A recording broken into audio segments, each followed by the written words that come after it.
Hey there! I'm making some food, and my wife was making fun of me for trying to cook because she says I read the recipes a line at a time, and I also make them a line at a time, which is true, but it's the only way I can do it. You can't see what I'm doing. I thought I'd show you this angle.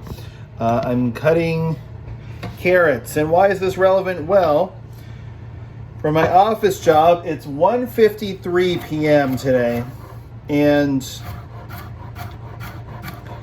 my goal was to go into the office so I'm not working remote all the time from 1 to 3 p.m. because I teach piano at 3:15.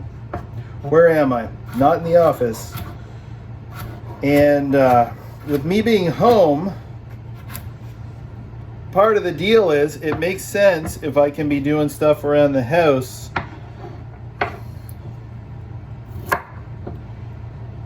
Which I do, but this is not a forte of mine. I'm not a bad cook, it just takes me a long time, which is normal when you're starting a new thing and you haven't built up a skill set.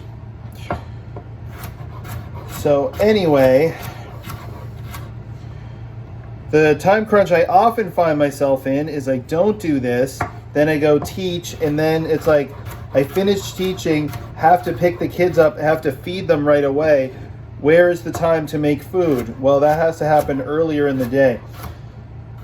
But what I'm finding is it's got to replace other stuff, like working on my videos, practicing my music, or doing office work for my job. That is not a full-time job. I'm still allowing it because I make more money doing music than I do during my, although maybe not that, well, no, but a bunch of those hours are Matilda, so I think I'm still good. All right, back to work. It's like you have a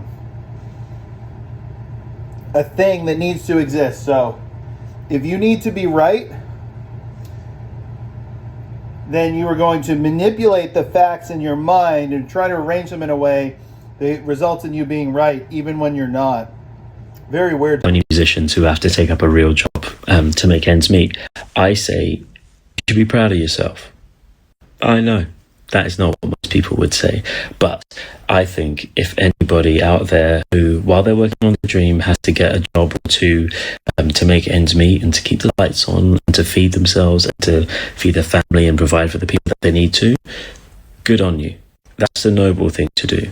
Don't let any idiot on here tell you that, oh, if you're getting a real job, you've given up. It's like, okay, rich boy. All right, yeah, I go whispers again.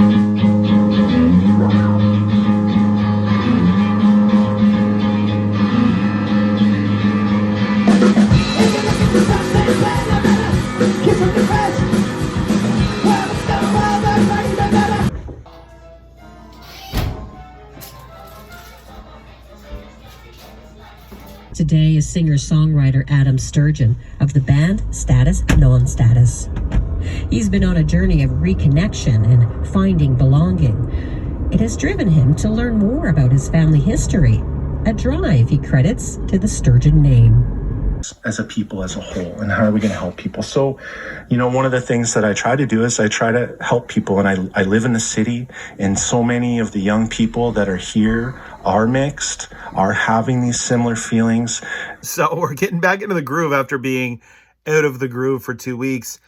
And some good news, I've got a couple of gigs in the works that I can't talk about right now, but one that, I guess this hasn't been announced either.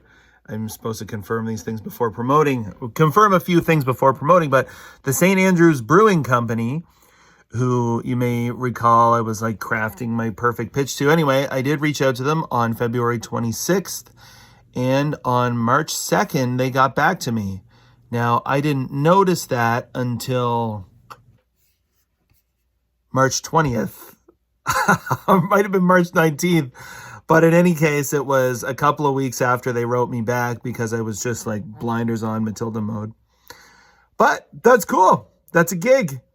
So I've got April 22nd at Haven in St. John, Haven Music Hall, and then April 29th at St. Andrews Brewing Company in St. Andrews, New Brunswick, which is about an hour from here.